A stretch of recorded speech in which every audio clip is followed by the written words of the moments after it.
Hi everybody, welcome back to Willie's Guitars. You can see we're still in the old store. The new store is coming and things are taking us a little bit longer than we were hoping. But I would guess by May 1st we would be open or close to. And again, we're going to open over there, close here for a few days, and open up. We're going to have kind of a sale on stuff too, so we'll get to that in a minute. This is something we just got in that's really interesting. This is a Gibson ES-225T. And more people are familiar with the ES-125, but let me bring back the Wayback Machine briefly on this model. In 1955, they came out with the first thin lines. Gibson, up to that point, had these thicker bodied guitars, and they did this because it creates more volume and more tone in these bigger guitars. But as audiences got bigger, figure this, in 1954, 55, rock was just starting. Rock and roll changed everything. Rock and roll, all of a sudden, everybody wanted to be a rock star and was buying guitars. The problem is, when you got larger and larger amplifiers, these big guitars fed back. So what they needed to do is solve that problem. And of course, in 52, the solid body guitar, the Les Paul, came out, and guys still wanted this sound, the sound of something that hollow, that vibrates and creates tone on its own for sitting around the living room, for one. And they created this whole thin line series. Then in 1956, they came out with the two pickup ES-225T. Now, between the 125 and the 225 has a pearl logo, and the 125 does not. It's not inlaid pearl. Keep in mind, this isn't done with lasers back then. This is done differently. It's a lot of work to put in a pearl logo. It's also got neck binding, and that's a feature that a lot of people like. It makes the guitar stand out. It does soften up the side of the neck a little bit,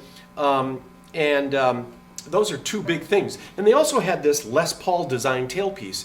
Now, when we got it in, the Les Paul design tailpiece was a little worn out, and we're getting kind of a funky buzz on a couple of the strings. So we went and bought a Music City bridge. That is a bridge that normally goes on 52 Les Pauls, to replace that bridge. And we modified this a little bit and gave it some height. So this is a modified bridge. This part is original. The original wraparound is inside this original case. Now, an original brown case is a big deal because this case would fit your ES-335. And with a 50s dot neck being these days around $40,000, a case is pretty valuable.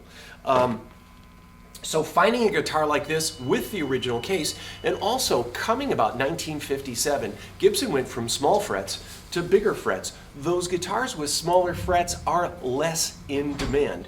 The guitars with the bigger frets, obviously for a lot of reasons, are in higher demand. Now, there's a lot of people that love the smaller frets. They got a little brighter tone to them.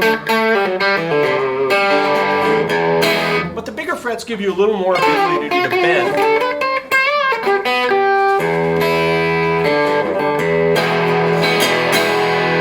These are great guitars because if you turn it down, of course, these have a really nice, warm, thumpy sound because of the depth of the body. They're a little less prone to feeding back. I am playing through a Car Mercury V, and we just got this in this really cool gray and burgundy color. I believe this one is already sold, but we ordered another one immediately because that's really a nice looking amp. And the reason people like this is because this will go down to 1 watt or up to 16 watts, which is plenty loud for any gig. Right now, that's Car's best-selling amp. And so back up to these P90 pickups. As you know, when you turn them down, they're pretty clean. When you turn them up, there's plenty of grit. So Gibson made their own plywood for these. They created their own plywood, so it's not like plywood they would buy, but these are laminated to prevent feedback. These P90 pickups now are really, people are starting to appreciate them, but this is a model that not a lot of people know about, and it's just starting to gain attention because as the other models start climbing in value dramatically, especially recently, people are looking at this and they're coming to appreciate these thin lines. So that's it. We've got this 1958 Gibson ES-225T, D 225 being the model, T being thin, D being the double pickup.